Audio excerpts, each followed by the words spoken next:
Hello and welcome to Moment of Truth on Labour Social. I'm Graham Hughes. It was announced last month that our venerable Prime Minister, Rishi Sunak, would be the first Prime Minister in a decade to avoid attending the annual UN General Assembly gathering of world leaders that's taking place later this month, claiming he was far too busy, probably popping down the shops in his Learjet or looking for Christmases to steal. However, this weekend it emerged that Sunak is probably not attending the gathering out of embarrassment, the embarrassment that would no doubt arise from him not being invited to join other world leaders in key discussions about the climate change disaster that's happening all around us.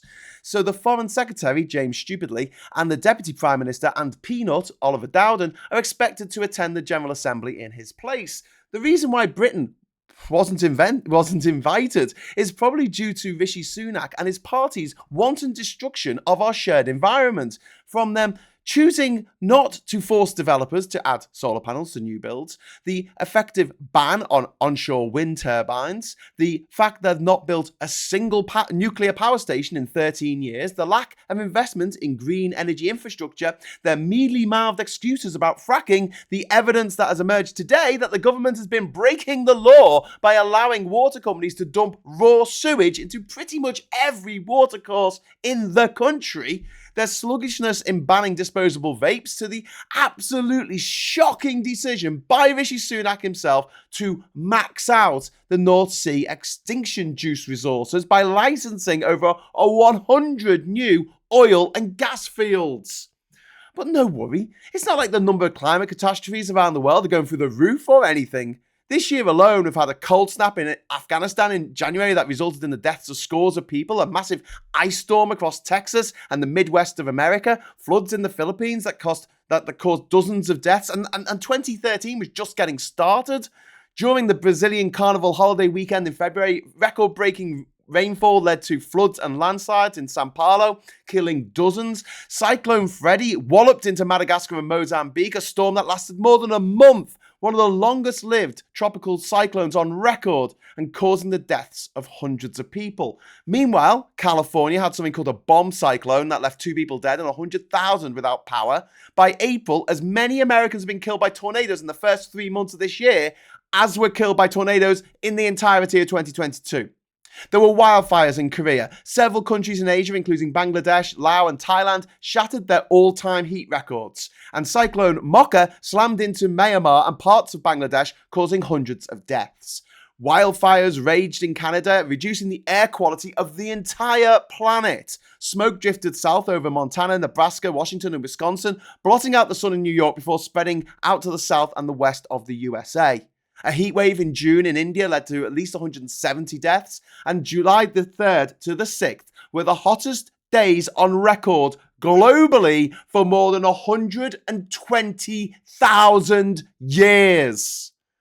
Over the summer, a heat dome parked itself over the western United States, pushing the temperature in California's Death Valley to 128 degrees Fahrenheit, the highest temperature ever recorded with modern instrumentation on Earth.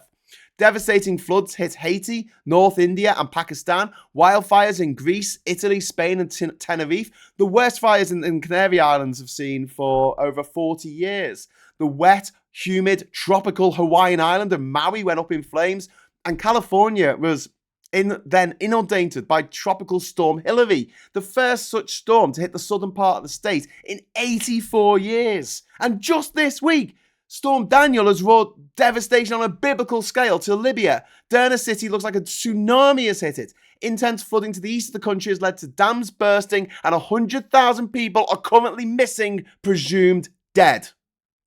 100,000. That's the entire population of Preston. Gone. Wiped out in an instant. Died screaming, confused, in fear, in pain, and well before their time. That's the future that the Tories want for us all. Well, anyone who's not massively minted, that is. But don't you worry about all that death and destruction, Rishi. You just issued dozens of new oil and gas licenses so the tyrannical dinosaur juice extractors can continue to pump out more mass extinction liquid out of the ground for us to burn. After all, what's the point of being rich if you can't literally use it to kill everything and everyone on the planet?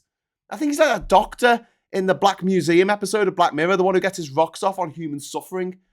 You know why we can't have nice things.